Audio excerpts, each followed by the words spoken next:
Down south lies the second biggest island in the Philippine archipelago.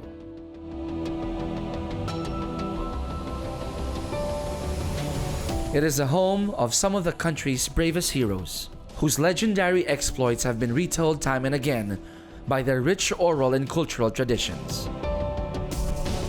Immortalized in the towering monuments and shrines spread on the island and symbolized by its majestic seas, the country's highest peak, and one of the world's rarest species. Also known as the Land of Promise, the people of this war-torn island are unrelenting, their spirits unbroken in their pursuit of unity and peace. Its biggest city, Davao, will play host to a historic race where 1,800 athletes from 39 countries will partake in this unrelenting quest for the triumph of the human spirit. This is the inaugural Alveo Ironman 70.3 Davao, powered by Petron.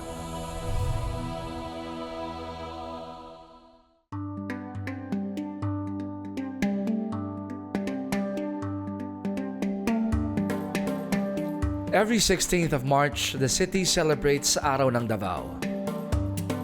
This year marked the 81st founding anniversary of the city. The traditional month-long celebration was made more special as the Ironman brand finally set foot on Mindanao after going around in Luzon and Visayas for the past 9 years. Welcome to the inaugural Alveo Ironman 70.3 Davao, powered by Petron. Thank you everybody for being here. This year marks our 10-year anniversary. In the 10 years since, we have expanded the number of races that we've had in the Philippines, but we can't truly say that Ironman is in the Philippines if we're not in Luzon, the Visayas, and now here in Mindanao. So now Ironman is truly in the Philippines. Since 2012, we first met with Mr. Fred Whittingsu.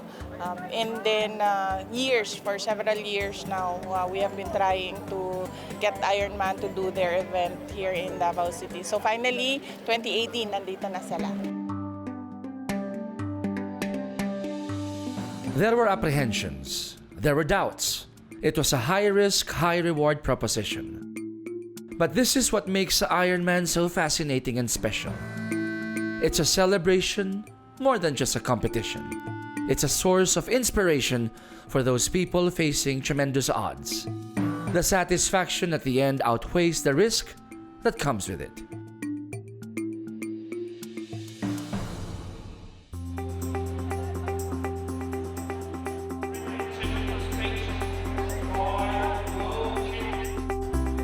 The inaugural Ironman 70.3 race in Mindanao was more than just a showcase of strength and courage. Its impact will have a lasting effect in the healing process of the Land of Promise.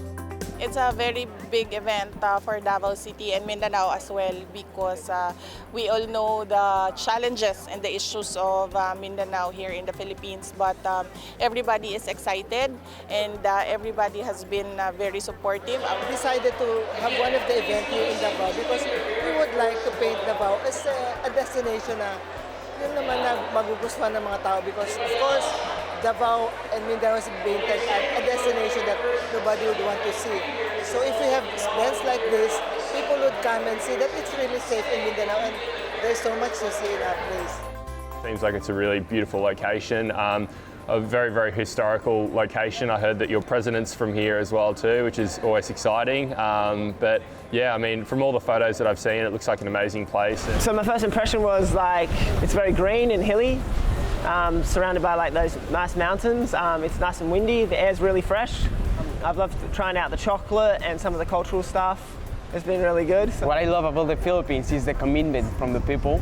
So, I mean, I have big expectations about that for Davao as well. Mauricio Mendez expects a lot not only from the host city and its crowd, but also demands the best from himself. At such a young age, the 22-year-old Mendez has established himself as a crowd favorite. Why not? the young Mexican matches his good looks with big podium finishes, including the 2016 Xterra World Championship, to become the youngest champion at the age of 20. I love it. I mean, I like to have the support from people, and it is from girls. That's okay as well. That's great. I mean, I really don't think about that, but it's good. I can't complain about it.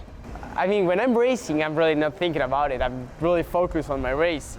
But when I'm not racing, I'm just thinking like, I don't know, I will just think that if I have that opportunity, I need to give back, you know?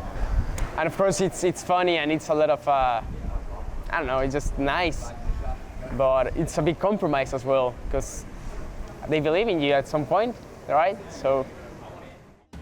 He's coming off a runner-up finish in last year's Xterra World Championship and placed second to 2016 Ironman 70.3 World Champion Tim Reed in the 2017 Ironman 70.3 Cebu.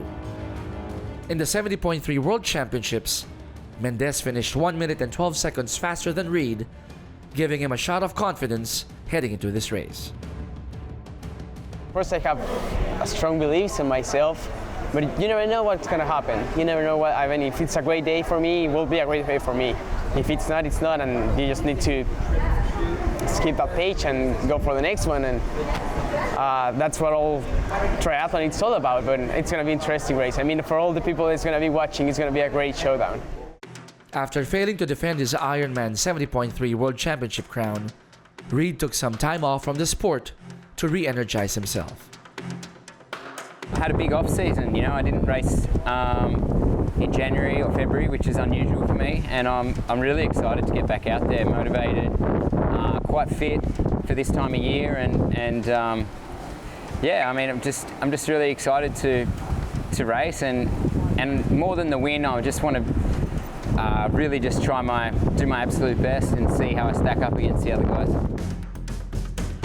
More than the new race course, Reed had to contend against the toughest field ever assembled in an Ironman 70.3 race in the Philippines. All right, well, for the men's race, very, very tough because, you know, we've got a very deep field, and as I said, you know, I'm not really too sure on how these Xterra athletes will go. I would like to think it would be between the two Tims and Craig Alexander, so Tim Burkle, Tim Reed or Craig Alexander, but I definitely think Brent McMahon from Canada could play a part. He's been training in Maui, so he has also been getting some heat acclimation. And also I think Maurizio Mendez could do exceptionally well.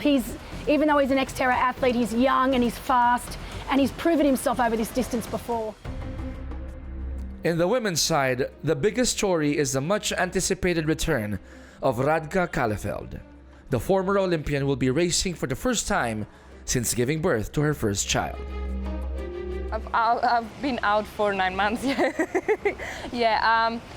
Well, I love racing, so I was very excited to be pregnant, and I'm very happy and proud mom. I'm hungry for racing still, so that's why I'm that early back racing, and it's going to be a test for myself how I came back from the pregnancy. But the return to the top won't be easy for Radka, with recently crowned Ironman 70.3 Vietnam champion Anna Eberhardt and veteran Dimitri Lee Duke also in the strong women's field. Of course, really depends on the conditions on the day, and we have Radka Kalefeld just coming back from pregnancy and carrying her baby, so cute. So she's gonna be pretty sure on the front. You know, there's a couple of girls within this field that I feel that are going to be my competitors, the likes of Radka and Anna Eberhardt. But there's a couple of girls I've never raced before, so you know, you really don't know. You've just got to go out and put your best foot forward and see what happens, really.